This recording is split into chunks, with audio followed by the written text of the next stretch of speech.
Selamat pagi ya, kita bersama lagi dalam ruang bicara yang dibawakan kepada anda tentunya di Bernama TV, dan sudah pastilah tumpuan kita masih lagi terhadap PRU15, dan itulah sebenarnya isu yang menjadi perbincangan di kalangan rakyat Malaysia ketika ini.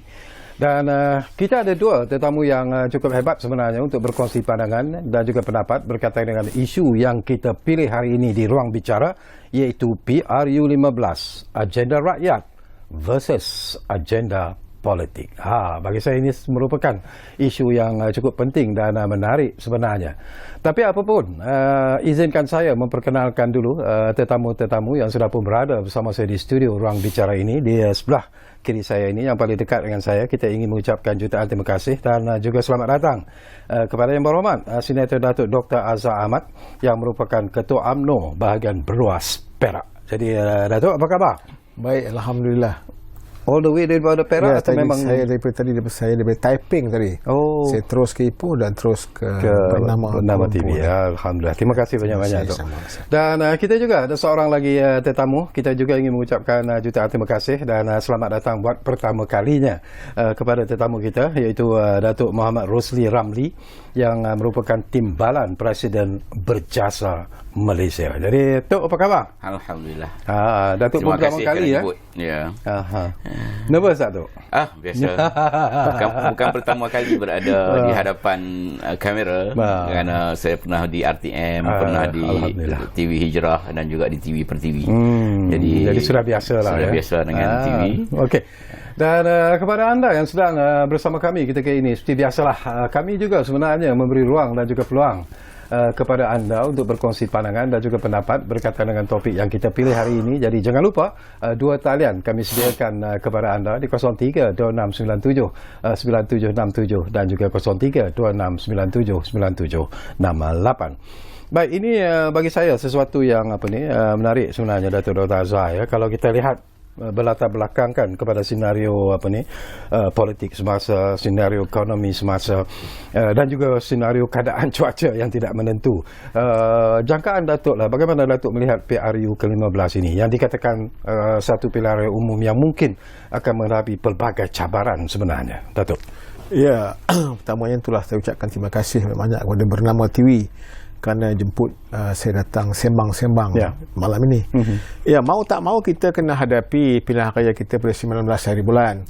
Banyak cabaran, halangan disebut, kajian meteorologi dan sebagainya. Tapi mau tak mau, bila Kebawah Duli yang Tuan Agong telah bersetuju, kita kena hadapi pilihan raya tersebut. Tentulah pihak berkuasa, pihak berwajib ada option-option yang tertentu sekiranya berlaku seperti mana yang disebut oleh Datuk tadi. Jadi saya sangat yakin pilihan raya ini adalah pilihan raya yang diberi semula kepada rakyat untuk memilih mana yang mereka suka. Dan pada pandangan saya secara peribadi, sebenarnya rakyat sudah tahu siapa yang dia nak pilih. Sebahagian daripada rakyat kita di Malaysia ni sudah ada dalam kepalanya kepada siapa mereka nak beri mandate sekali ini. Jadi pilihan raya kali ini adalah pilihan raya yang persaingan cukup hebat bagi menentukan sebuah kerja yang baru. Jadi semua parti-parti yang masuk bertanding ini bukan kecil anak. Semua hebat, pengalaman dan pelbagai teknik dan cara digunakan bagi mendapat raih undi rakyat. Tapi apa pun kita cakap, kita menjadi track record kepada sebuah parti itu yang boleh mendahului. Dia punya track record, pengalaman dan sejarah bagi menghadapi pilihan raya yang disebut, pilihan raya yang macam-macam sekarang orang sebut, ibu segala pilihan raya lah. Apa tak kisah dah sebut apa saja pun. Yang penting rakyat akan memilih. Pastinya kali ini rakyat sebelum memilih berfikir dahulu. Berfikir dahulu sebelum memberi undi. Okey, kita nak sambung lagi nanti Datuk Dr. Azhar. Saya juga nak dapat pandangan daripada Datuk Muhammad Rosli. Bila kita bercakap tentang PRU15, tumpuan rakyat sekarang ni, terutamanya pengundi-pengundi, adalah pada 5 hari bulan. Itu pun penting sebenarnya, 5 hari bulan November nanti. Penamaan calon. Penamaan calon. Mereka juga ingin melihat siapakah calon-calon yang akan diketengahkan oleh parti-parti politik yang bertanding. Cakapkan Datuk sendiri, apakah kali ini mungkin PRU15 akan meletakkan ramai calon-calon muka baru, ataupun ada juga yang membangkitkan isu calon-calon muda dalam PRU kali ini? Saya melihat bahawa dari segi parti calon ini mungkin ada mix, kan. Tetapi kita lihat terdapat parti-parti yang ingin mengemukakan orang muda, kerana undi 18 itu, dan dari segi bilangan undinya, pengundinya itu, kalau kita lihat, kalau kita ambil daripada umur 18 sehingga umur 40, kita kategori muda lah, kita lihat bahawa 58% adalah pengundi dalam kategori ini. So itu satu bilangan yang besar kepada parti-parti politik. Jadi mau tidak mahu, parti-parti politik akan meletakkan calon-calon muda untuk bertanding di tempat-tempat tertentu. Kita tak tahu, kita tunggu 5 hari bulan. InsyaAllah kita akan dapat tahu siapakah pengundi muda, siapakah pengundi tua, dan siapakah pengundi yang calon muda, calon tua, atau calon yang sederhana. Jadi itu macam Syarkawi kata, kita tunggu 5 hari bulan, kan?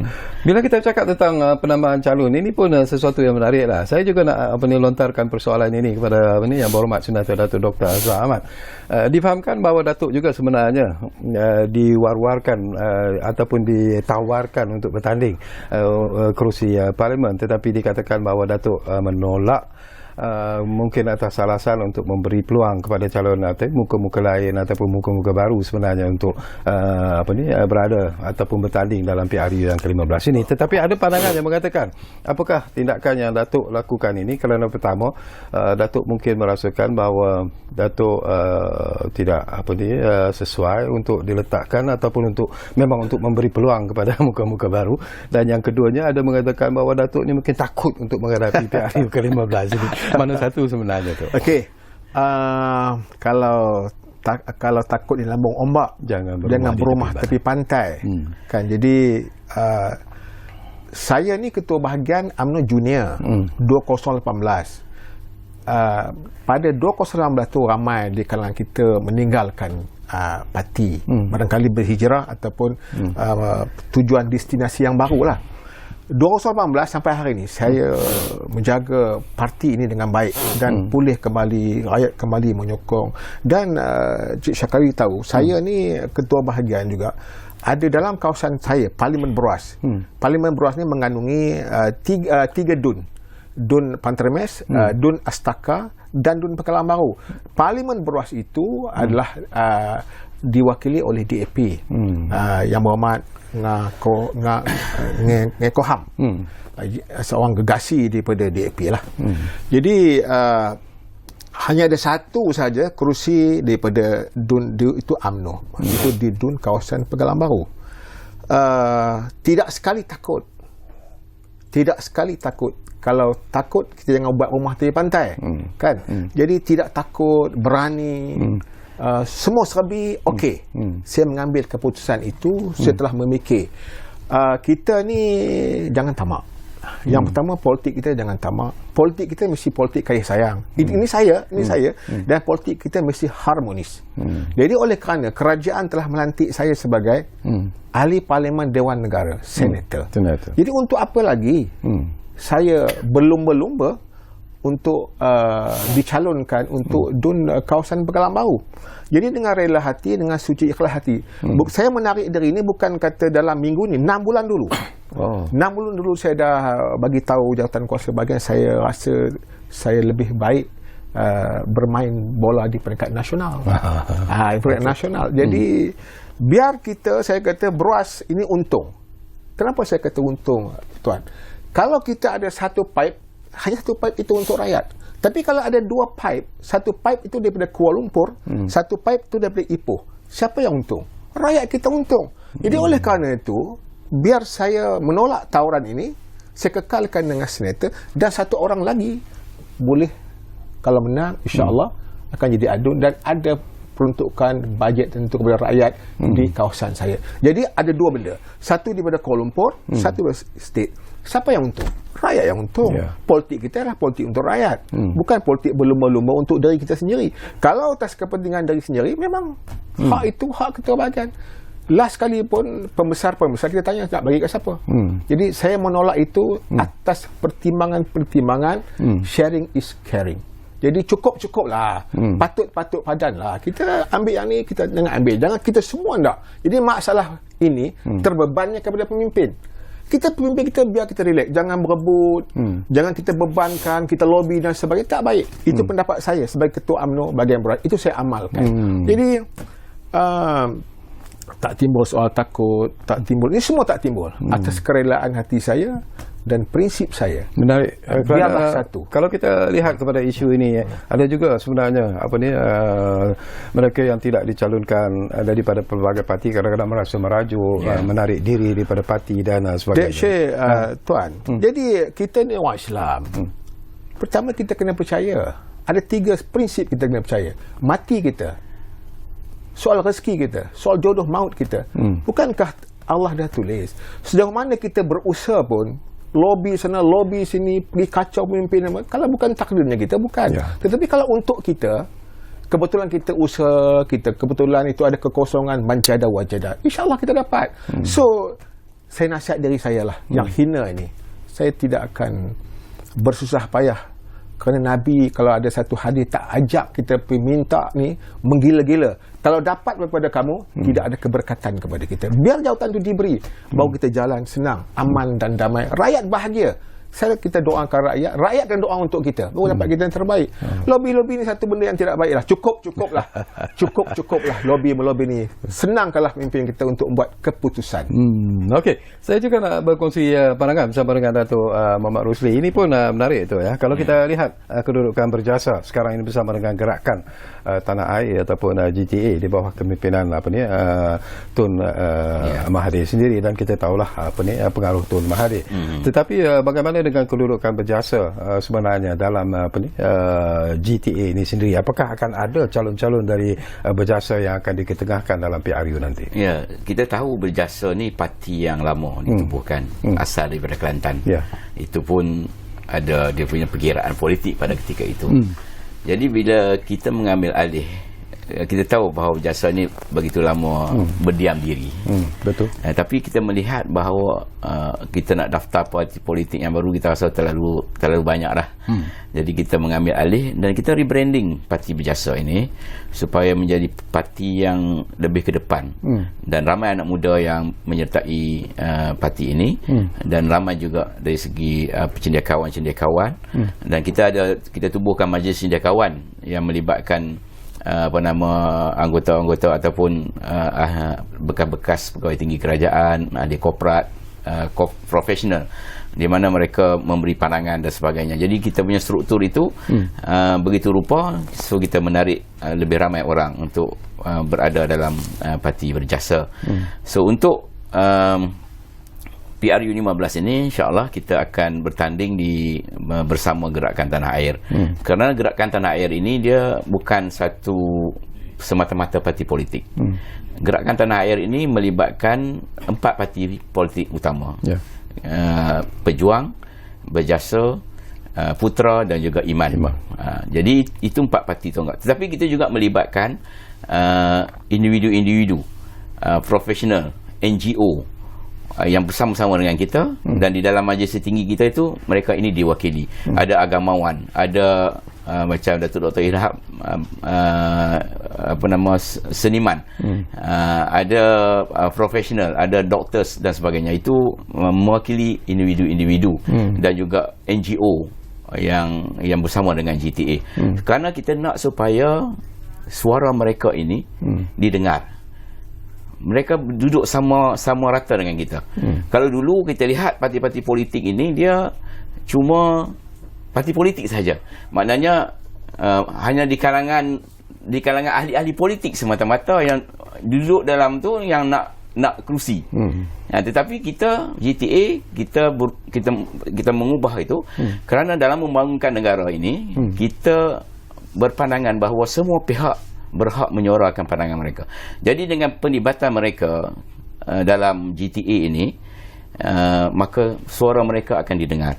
Kalau mereka sebagai NGO, mereka tidak boleh berpolitik.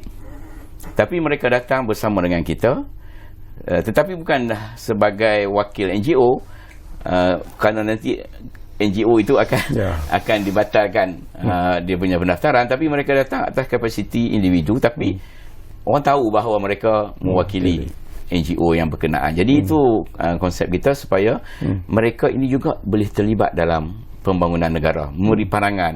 Kerana kadang-kadang bila mereka bersuara di luar, kita lihat sejarah kita, pembela misalnya, ataupun NGO lain menyuarakan pandangan-pandangan mereka, tetapi mungkin parti politik mau ambil, tak mau ambil.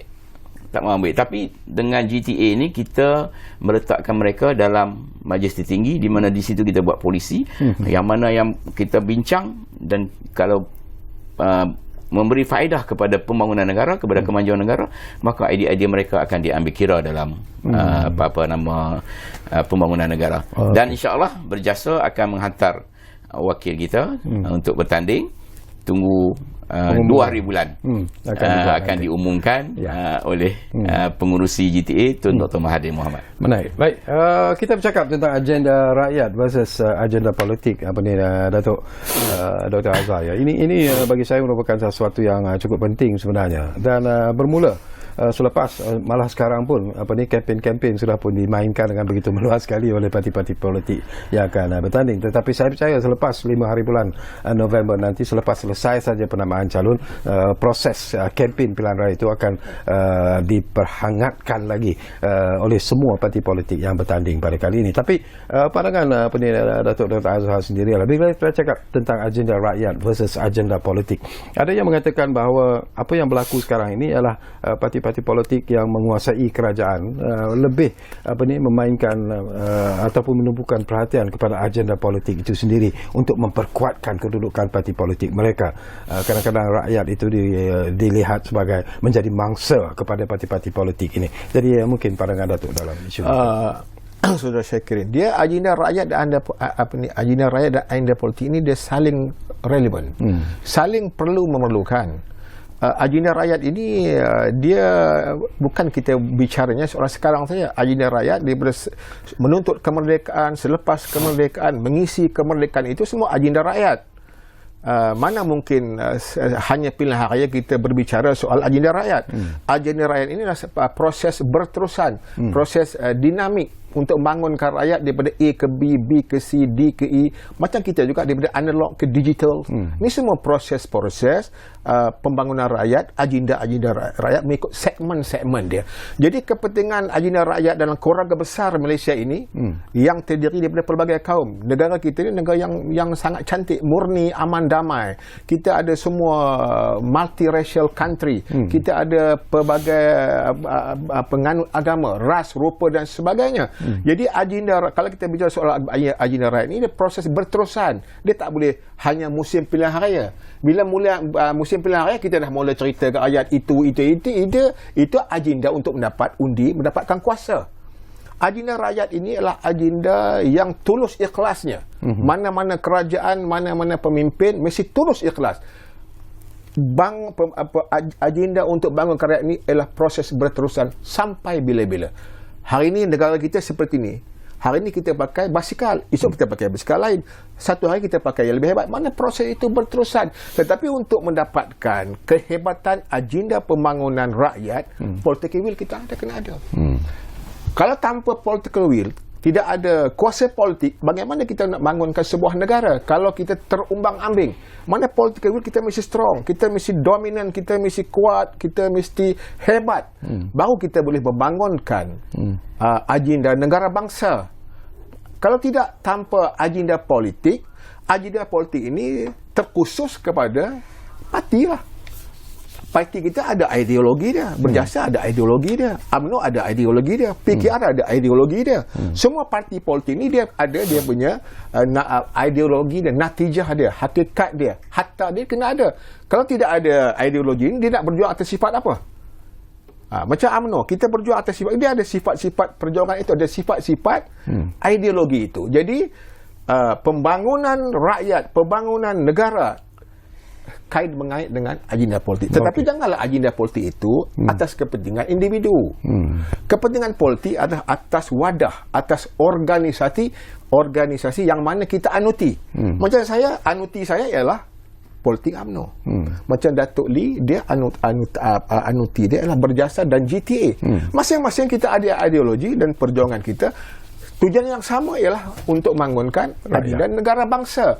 Tetapi kalau kita bicara soal agenda pembangunan negara bangsa untuk rakyat, kalau tidak ada kekuatan politik, mana bisa kita boleh bangunkan negara bangsa? Okey, kita sama lagi. Apa ni, Datuk? Tapi seperti biasalah, kita akan berehat dulu buat seketika. Tapi sebelum kita berehat, saya difahamkan kita dah pun ada 2 pemanggil di talian kita sekarang ini.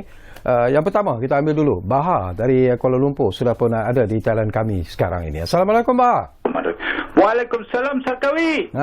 Apa khabar? Baik, Alhamdulillah. Okey, malam ni memang hangatlah. Saya pun dah agak dah mesti cerita pasal PRU ni. Mestilah. Okey, sihat dulu ya.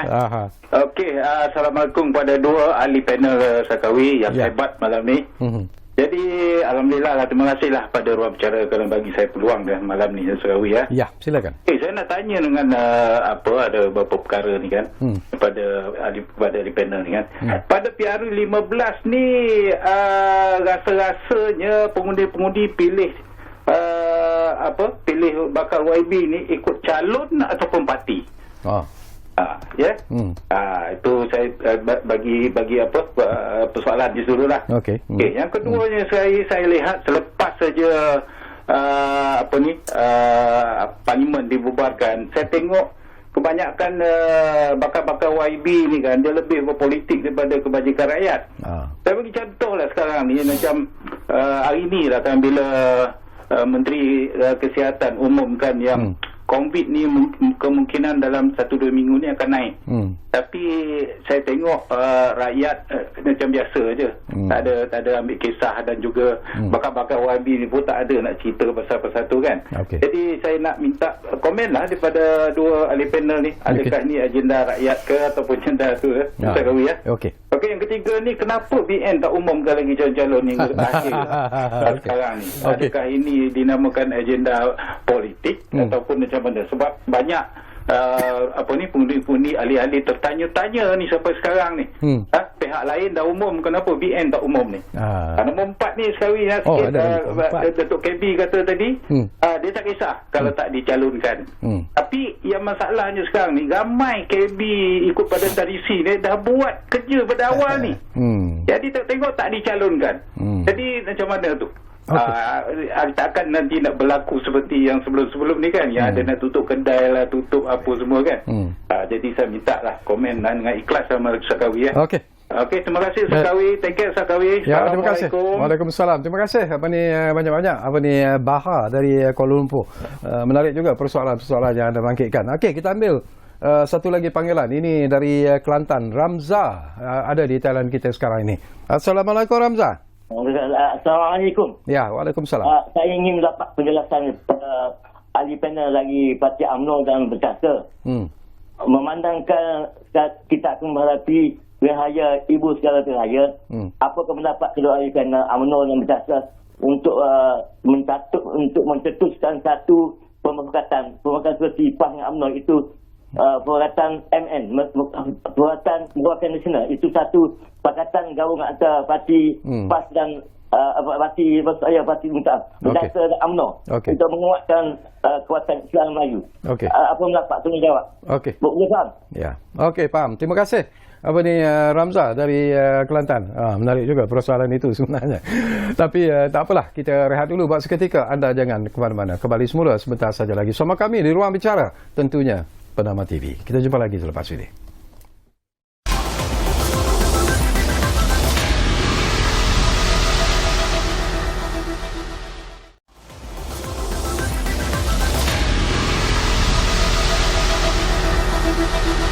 Baiklah, kita kembali semula ke Ruang Bicara ini. Persoalan-persoalan menarik dibangkitkan oleh pemanggil-pemanggil kita. Setakat ini ada 2 pemanggil telah pun memanggil kita, Baha dan juga Ramza. Baha dari KL, Ramza dari Kelantan. Barangkali Datuk Dr. Azwar boleh menjawab persoalan-persoalan yang dibangkitkan oleh Baha terlebih dahulu lah. Ini tentang apa lagi PRU 15 tentang pengundi. Pilih calon atau pilih parti. Itu pun menarik juga tu persoalan tu. Kalau dulu era-era tahun 60-an, 70-an, 80-an, orang pilih parti. Very simple. Tak siapa pun barangkali chances dia besar menang. Tapi akhirnya tidak lagi. Rakyat sekarang, rakyat yang bijak, bukan bijak pandai, berita di hujung jari. Cepat dia nak dapat berita tentang seorang tu. Very simple. Jadi mana-mana parti politik pun mesti ada strategi dan taktikal, dah buat kajian nak meletakkan calon ni. Jadi calon atau parti benar ada juga, pasal parti akan menentukan siapa calon itu. Saya bawa analogi mudah ya, Saudara Syakirin. Okey, kita buat pengumuman calon sekian-sekian, nama sekumpulan. Kita pergi kedai kopi, kau kenal kan siapa budak ni? Mana dia tak boleh bawa carry weight. Kalau kita pergi satu lagi pula, calon dia adalah Ahmad bin Saleh. Oh, bagus dia. Terbaik, orang ni baik. Kita semua kenal dia. Dia dah sendiri bawa berapa persen? 30%, 40%. Parti hanya carry dia 20%, 30% dia boleh menang. Tetapi kalau kita bawa satu lagi acara dia, kita perkenal dia, nama dia, teruk dia tu. Nampak? Orang menilai orang sekarang ni. Pertama orang kata, oh, siapa dia tu? Tak kenal. Yang kedua, ada faktor orang. Oh, kenal. Kau dia tu baik. Bapak dia tu imam. Dia mengaji pun bagus. Budak ni okey. Peramah, pemurah. Nampak? Parti tak payah kempen untuk dia dah. Dia dah bawa dia punya pemberat badan dia sendiri tu. Ada 20 markah, 30 markah, 40 markah. Parti hanya support 15, 20, dia menang. Jadi itu jawapan saya. Jadi maksud hari ni, orang tidak melihat parti lagi. Orang melihat juga siapa calon itu. Kalau kena dua ni ngam, parti itu akan menang. Okey, kita ambil soalan yang kedua. Ini saya nak minta Datuk Muhammad Rosli menjawab persoalan ini. Dia bangkitkan bahawa mungkin dari pandangan peribadi dia lah, dia mengatakan bahawa masalah sekarang ini kepada ahli-ahli politik ini adalah lebih berpolitik daripada melihat kepada kebajikan rakyat. Ya, sebab itu kita lihat bahawa selalunya bila sampai pilihan raya, agenda sendiri yang dibawa. Kalau kita kena teliti, sepatutnya pemerintah ataupun parti-parti ini dia ada agenda nasional, bukan agenda politik ataupun bukan agenda rakyat. So agenda nasional inilah yang sepatutnya dibawa, di-carry untuk dikemukakan kepada rakyat. Jadi dengan itu maknanya dia akan lupalah dari segi agenda peribadi. Kadang-kadang agenda politik ni ada agenda peribadinya. Tetapi kita faham seperti mana Datuk Dr. Azhar sebut tadi, politik itu sebagai conduit, sebagai wasilah untuk kita bawa agenda nasional. Jadi yang penting ialah agenda nasional itulah yang kita kena kedepankan, kemukakan. Kami di Berjasa, kita dah ready dengan agenda nasional. Kita dah bawa, saya bawa ni lah supaya untuk nak tunjuk ni, kita dah ada 2040 punya agenda nasional. Malaysia unggul. Malaysia unggul 2040. Jadi ini benda yang kita telah come up. Kerana dalam ni kita cuba kemukakan dari segi sumber-sumber negara. Kita kuasa nasional ni kita nak bawa, kita ada sumber nasional. Kita ada pengupayaan nasional. Itu perkara yang kita perlu diperkukuhkan. Kita banyak sumber kita. Dari segi sumber ekonomi kita, sumber mineral kita. Kita disebut 4.11 bilion sumber mineral kita. Itu kita kena upayakan. So itu menjadi satu agenda nasional yang perlu dibawa oleh parti-parti politik. Jadi kalau kita bercakap hanya politik semata-mata, kita lihat banyak orang yang bercakap hari ini agenda politiknya, agenda untuk melepaskan dirinya, menaikkan dirinya dan berkuasa, akhirnya tidak ada agenda nasional yang hendak dibawa dalam pembangunan negara kita. Itu penting kita beri perhatian. So saya lebih cenderung kepada, dalam topik kita ini, agenda politik versus agenda rakyat, saya lebih cenderung mengemukakan agenda nasional kepada rakyat untuk melihat apa yang parti nak bawa. So kami di Berjasa, kita dah ada agenda kita sampai 2040 yang kita panggil impian nasional. Itu perkara yang kita perlu ketengahkan So dalam manifesto mungkin kita akan masukkan perkara-perkara yang kita telah kemukakan. Jadi kerana kita gabungan banyak parti, jadi masing-masing ada pandangan masing-masing, so kita akan kemukakan dan kita akan jadikannya sebagai manifesto. Kita akan dapatkan reaksi daripada apa yang disebut oleh Dr. Muhammad Rusli sebentar lagi daripada Datuk Dr. Azhar. Tapi sebelum itu ada satu lagi panggilan di talian kita sekarang ini. Ridwan dari Pulau Pinang ada di talian kami sekarang ini. Assalamualaikum Tuan.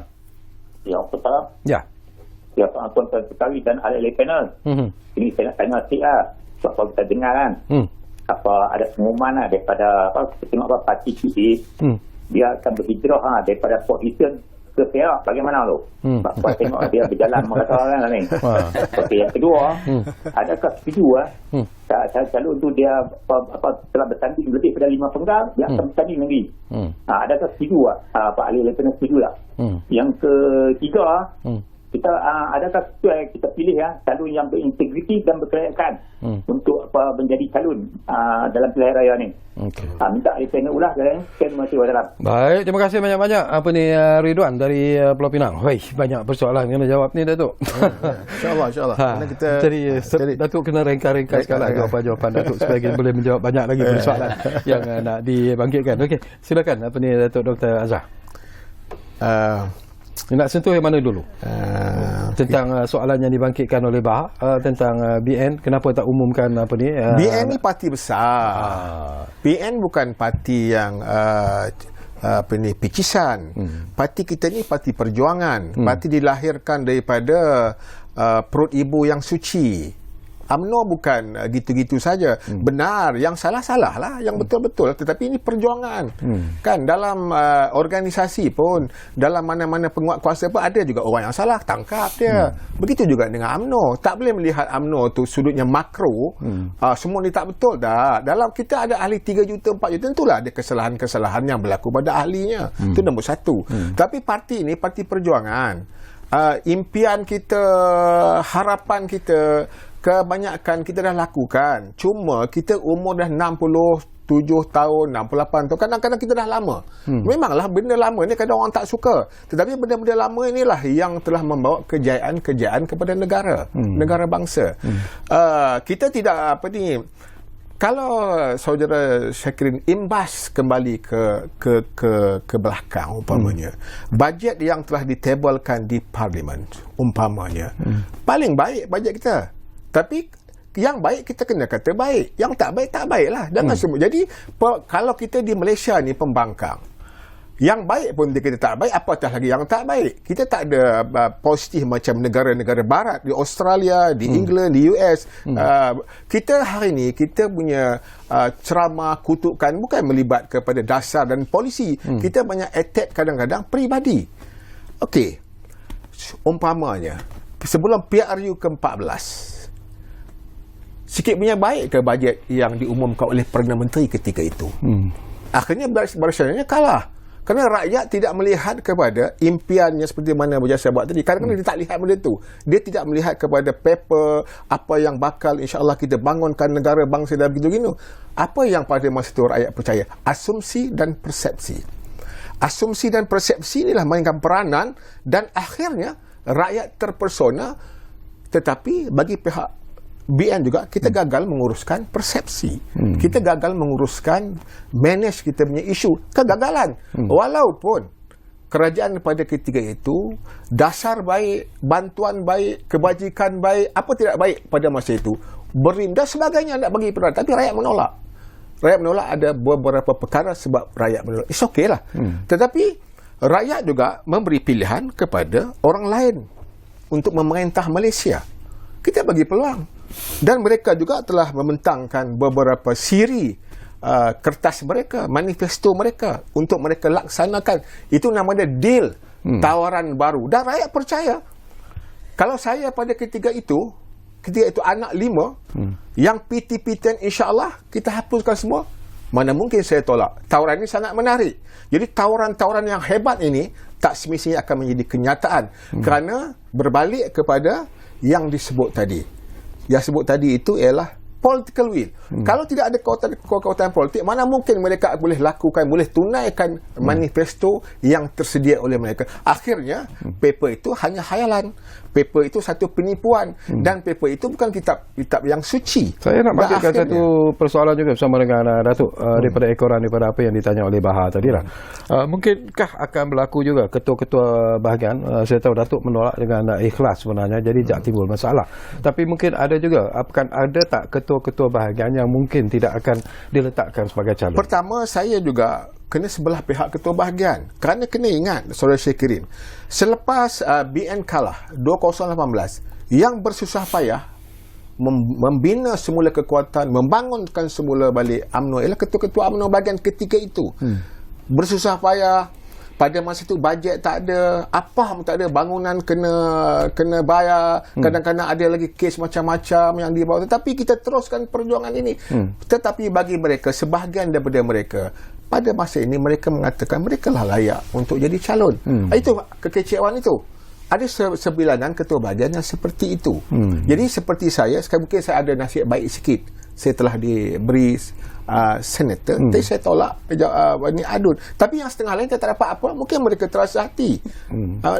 Mungkin mereka terasa hati. Itu akan berlaku tak semasa penamaan calon nanti? Hati manusia. Saya tak boleh tolak hati manusia. Ini kita bukan malaikat, ini manusia. Kita bukan maksum, tentu ada perasaan. Jadi perasaan ini mungkin 3 hari, mungkin 4 hari, mungkin 5 hari, mungkin 10 hari, mungkin 10 hari. Biarlah merajuk, tapi asalkan masa mengundi tetap mengundi Barisan Nasional. Itu yang mustahaknya. Alright. Okey, kita juga nak dapat pandangan Datuk, tentang apa yang dibangkitkan oleh pemanggil kita tadilah, Ramza, daripada Kelantan lah. Dia melihat possibility lah, kemungkinan mungkin sebelum ini kita tahu PAS dan UMNO bersatu sebenarnya pada satu ketika begitu, melalui muafakat nasional, tetapi kemudiannya tidak terpaksa dibubarkan muafakat nasional kerana mereka ingin Barisan Nasional ingin berjuang secara solo dalam PRU yang ke-15 kali ini. Jadi berkemungkinan tak berjasa yang sememangnya berakar umbi di Kelantan itu juga mungkin akan satu hari nanti bersatu dengan PAS. Kita melihat bahawa penyatuan orang Melayu terutamanya, kerana di Malaysia ini majoritinya adalah orang Melayu. Penyatuan orang Melayu akan membangunkan negara kita. Jadi kalau kita mengambil perkiraan itu, kita di GTA kita memang nak bekerjasama. Even Tun Mahathir bercakap dengan Perikatan Nasional, bercakap dengan PKR ya, untuk kita lihat supaya bagaimana kerjasama itu mungkin boleh berlaku untuk menjatuhkan kerajaan Barisan Nasional, kerajaan kleptokrasi yang sekarang ini diwar-warkan. Jadi itu perkara yang menjadi perbincangan dalam parti-parti politik. Jadi walaupun demikian, kita melihat bahawa taklah semua dalam Barisan Nasional itu ada orang-orang yang kleptokrasi. Jadi kita boleh menilai. Tapi kita lihat banyak yang penting pimpinan itu menggambarkan bahawa mereka itu tidak menyalahgunakan kuasa dan sebagainya. Sebab kalau kita lihat hari ini perbicaraan terus berjalan. Jadi itu benda-benda yang kita kena lihat. So kita sebagai umat Melayu Islam di negara kita ini, kita kata Pak Hamka, kita ini semayangnya semuanya usolli. Semuanya usolli, maknanya aku solat. Jadi aku bersemayang. Kita duduk dalam satu barisan. Dan kita kena faham bahawa kita ada ancaman di kiri, kanan, di belakang, di depan. Dan itu benda yang perlu kita beri perhatian. So kita melihat bahawa penyatuan orang Melayu itu adalah satu yang cukup penting demi untuk pembangunan negara. Kalau kita berpecah, maka keadaan akan menjadi pelbagai. Jadi kita nak melihat dalam memilih pemimpin ni, pemimpin yang ada integriti, ada wibawanya, ada boleh membawa negara ke depan, mengembalikan negara kita ini sebagai harimau Melaya pada satu ketika dulu. Okey, you menjawab sebenarnya persoalan yang dibangkitkan oleh Ridwan dari Pulau Pinang tadi. Baik, kita akan berehat kali terakhir, tapi sebelum kita berehat, kita ambil satu lagi panggilan. Ini datangnya daripada Sarawak, jauh ni. Saudara Jainin, kalau tak silap saya. Halo Jainin. Ya. Hello. Ya. Malam. Saya tujukan nama kepada dua tetamu di sana. Aha. Hello. Ya, silakan. You jangan dengar TV. Ya, yang saya nak tanya bagi pandangan ni mengenai dawat yang disapukan tunjuk tu tak kekal. Bila sampai ke kertas undi, maknanya dah kering. Itu yang menimbulkan masalah bagi saya lah. Okey. Mungkin ada gangguan sedikit kepada anda. Kalau nak memanggil kami, jangan buka TV dengan suara anda di TV, kerana itu mengganggu komunikasi yang berlaku sebenarnya. Tapi tak apa, kami berterima kasih kepada anda dan cuba lagi untuk memanggil kami di ruang bicara ini. Kita rehat dulu buat seketika.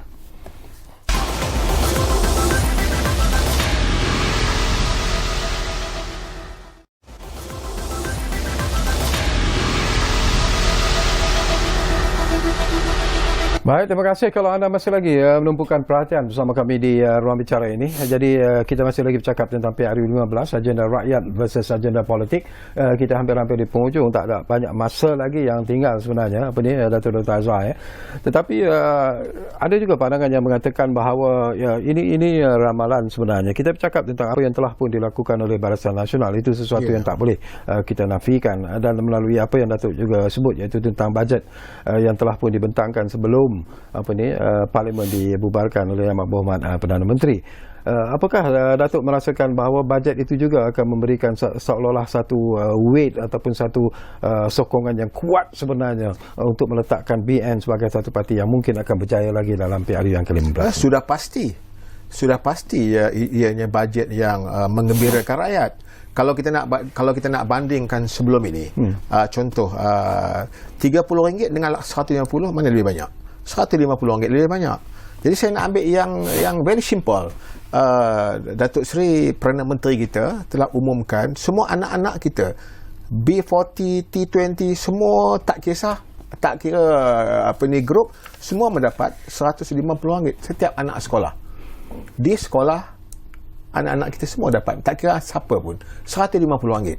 Bajet ini kadang kalau kita tengok perbandingan secara relatifnya lebih baik daripada RM30. Dulu zaman PS menjadi Menteri Kewangan, RM30 saja.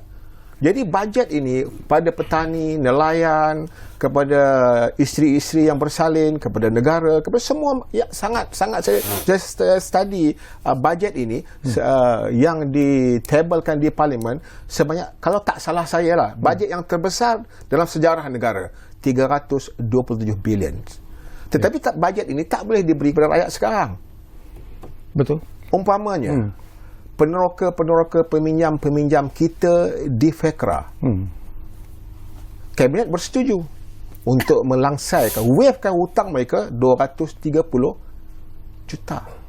Ini menggembirakan peneroka di FECRA. Seperti mana kalau nak bandingkan janji dulu mereka nak wavekan hutang Felda, hutang tak buat apa pun. Dan mereka diberi kuasa political will ketika itu. Kenapa tak lakukan? Tetapi Datuk Ismail Sabri, kalau tak salah saya, setahun 2 bulan, setahun 3 bulan, boleh melaksanakan dasar yang sangat luar biasa. Walaupun kita hanya ada 42 kursi MP. Itu nama dia ikhlas.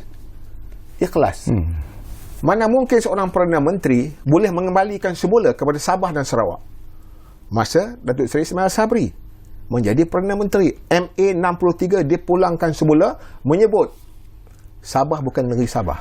Sabah adalah wilayah Sabah. Sarawak adalah wilayah Sarawak. Rang undang-undang anti lompat parti. Banyak sebelum ni orang boleh buat, tapi kenapa tak lakukan? Zaman Datuk Seri Ismail Sabri menjadi Perdana Menteri, yang disebut oleh Datuk Rosli kita, integriti saya nak sebut. Itu sebahagian daripada integriti. Jangan lupa, rang lompat parti ini terangkum semua parti. PKR setuju, DAP setuju, PAS setuju, semua setuju. Akhirnya bawa kepada Parlimen bersetuju, bawa Dewan Negara, sahkan. Mana pernah sejarah terjadi begitu? Rang undang-undang anti lompat parti.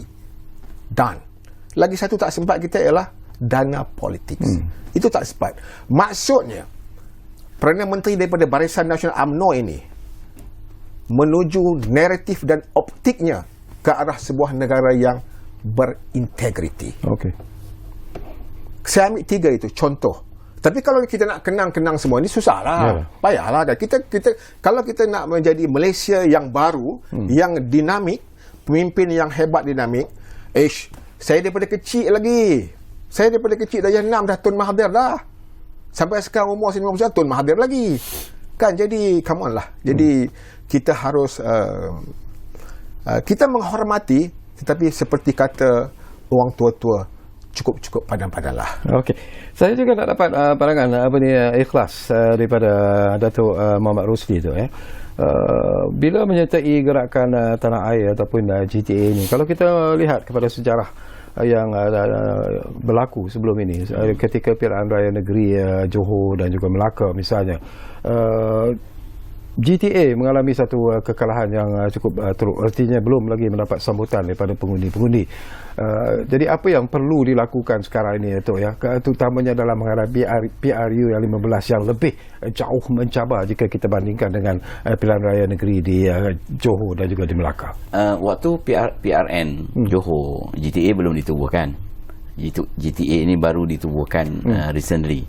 Kita pun tak sempat didaftarkan lagi. Sebab itu kita akan bertanding di bawah bendera pejuang. Tapi apa yang saya sebut tadi, dari segi komponen yang ada dalam GTA itu, satu gerakan. Dia bukan parti politik semata-mata, tapi satu gerakan untuk merubah negara ini ke arah lebih cemerlang, lebih mengembalikan negara pada satu tahap dulu yang begitu dihormati, disanjung, tidak dicemuh. Itu kita punya ni. Jadi mesej kita jelas, supaya penglibatan semua pihak di dalam membangunkan kembali negara ini ke arah yang lebih baik, sebagai yang disebut selalu mengembalikan kita sebagai harimau Asia itu sendiri. Itu suatu yang boleh dilaksanakan di peringkat GTA kalau mandat itu diberi kepada GTA melalui pejuang. Itu satu yang kita rasa kita boleh laksanakan, mengembalikan status negara kita ini satu status yang dihormati di mata antarabangsa dan dipercayai dan berkemampuan. Kerana saya sebut tadi, kita punya sumber-sumber yang begitu banyak di negara kita, tetapi kita hanya menjual sumber itu. Kita tak develop. Dari segi teknologi kita tak bangunkan. Dari segi sumber manusia kita, dari segi tertiary education pun masih rendah. Padahal kita ada banyak fasiliti di universiti, kepakaran-kepakaran yang ada, tetapi kita tak memanfaatkan sepenuhnya tenaga ataupun sumber. Kita tak upayakan sumber yang kita ada itu. Secara ikhlas juga saya nak dapat pandangan daripada Datuk Muhammad Rusli lah. Bila kita bercakap tentang agenda rakyat itu sendiri, memang berbeza dengan agenda politik sebenarnya. Dia ada perbezaan yang perlu dilihat secara serius. Tetapi secara ikhlasnya, apakah GTA terutamanya berjasa sendiri melihat bahawa kredibiliti Tun Mahathir itu sebenarnya masih diperlukan oleh rakyat? Ya, beliau adalah seorang negarawan. Beliau telah membuktikan bahawa dia boleh membawa Malaysia ke arah kecemerlangan selama 22 tahun dia menerajui negara kita, dan dia dapat mengambil. Kita ambil contoh dulunya, kalau kita lihat Guthrie itu, Sandabi diambil alih dengan begitu taktikalnya di suatu, orang kata serangan subuh. Jadi itu satu yang kita lihat bagaimana mengembalikan sumber-sumber negara yang dimiliki oleh pihak luar diuruskan oleh negara kita sendiri, oleh rakyat negara kita sendiri. Ini yang kita nak supaya perkara itu berlaku. Kita tak nak, saya sebut tadi, kita ada sumber mineral yang 4.11 bilion. Tetapi kita hanya menjual kepada orang. Kita tak develop, kita tak bangunkan, kita tak upayakan sumber itu untuk kita dapat kewangan yang lebih mantap, yang lebih kukuh untuk kita bangunkan negara kita sendiri. Itu satu yang perlu kita beri perhatian dalam menuju ke harapan. So kita tak nak lagi kita menjadi negara pengguna semata-mata, tapi kita tak menjadi negara industri. Kita industri pertahanan pun kita hanya membeli daripada luar. Padahal di situlah sumber teknologi di kebanyakan negara bermula daripada industri pertahanan. Okey. Baik, tinggal lebih kurang 3 minit saja lagi. Apa ni Dr. Azhar lah. Jadi sepantas-pantasnya lah. Kita tahu Barisan Nasional dan gabungan parti-parti dalam Barisan Nasional akan berjuang secara solo dalam pilihan kali ini. Tetapi ada yang mengatakan bahawa mungkin untuk mendapat satu keputusan yang dominan dalam pilihan raya ini agak sukar sebenarnya kalau kita lihat kepada perkembangan politik semasa. Jadi apakah berkemungkinan demi untuk agenda rakyat itu parti sekiranya lah kita anggap bahawa Barisan Nasional berjaya memenangi kerusi yang banyak tetapi tidak cukup untuk membentuk kerajaan, apakah gabungan dengan parti-parti yang lain akan berlaku lagi? Okey, yang pertama bab untuk bergabung, untuk bincang tu kita biarkan ianya berlaku selepas keputusan, kerana ini biarlah pucuk pimpinan untuk menentukan. Tetapi saya yakin 19 hari ini Malaysia memilih. Malaysia memilih dan saya rasa 40% ke 50% rakyat kita sudah ada dalam kepala kepada siapakah mereka nak beri pemerintahan ini. Kerana ramai rata-rata yang saya jumpa, mereka telah merasai nikmat 22 bulan. Jangan lupa, masihkah kau ingat 22 bulan mereka menjadi pemerintah, ada kuasa politik, tetapi apa yang mereka lakukan kepada rakyat negara ini? Penghinaan. Jadi saudara Syakirin, di mana-mana dalam negara dalam dunia ini, apabila peribumi dia terhina, pasti dia akan bangun. Di Fiji, di seluruh negara umpamanya. Jadi kita lihat dalam 22 bulan PS memerintah kita, penghinaan demi penghinaan, demi penghinaan, demi penghinaan kepada bangsa yang terbesar di negara kita. Justru itu 22 bulan rakyat pasti ingat. InsyaAllah saya sangat yakin Malaysia memilih, orang muda memilih, orang tua memilih, orang dewasa memilih. Pastinya mereka akan memilih parti yang ada foundationnya, parti yang ada kekuatannya, parti yang walaupun dituduh pelbagai itu dan ini, tetapi parti ini ialah parti keramat orang Melayu yang lahirnya bukan di kaki lima. Lahirnya bukan dari perasaan dendam, marah, dengki, khianat.